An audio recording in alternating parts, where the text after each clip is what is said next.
Over the rest of this evening, light rain showers working into our backyard again, looking a little drizzly in some spots. Not necessarily a drenching rain this evening. We're going to want to have that rain jacket handy if we're going to be out and about. And note there are some pockets of dry areas, so we'll probably see that on and off through the rest of this evening. Some drizzly rain, then some dry time, and we'll kind of go back and forth for a little while if you still have evening plans. Later tonight, heavier rainfall catches up with us from central Illinois, and this is what we have to watch out for. Possibility of a few downpours, which could lead to some isolated pockets of flooding. So most of northern Illinois outside of Freeport and Joe Davis counties, you are looking at, again, a low risk for some flooding. If you do encounter any kind of flooded roads, just make sure you do not drive through them. That said, we're not expecting widespread flooding all throughout this green area. It might be just little pockets of flooding like we've seen on and off through this week. And the reason why, some pockets of downpours could come through and cause some minor flooding. So as you look at future track, for the most part, it is light rainfall. But as you can see, there are these pockets of downpours that pop up every so often.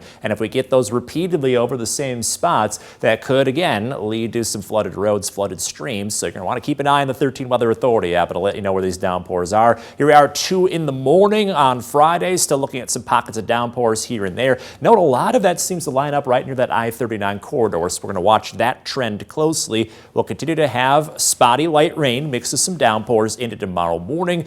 Afternoon, you can see the rain lingers around a little bit, could still have one last little round of showers into tomorrow evening. When it comes to rain amounts, anything's beneficial as of this point, roughly a half an inch for most of us, but you can see how Future Track illustrates this here. There could be, not a guarantee, but there could be some pockets of inch-plus rain totals, and this is where we have to watch out for that flooding risk. That's why it remains low across our backyard, because not all areas are going to pick up this heavy rain, but the spots that do, just make sure you're being extra careful while driving around. So either way, we've got some light rain with a few pockets of downpours here and there. As a result, isolated flooding is possible if we get some of those downpours tracking through just right.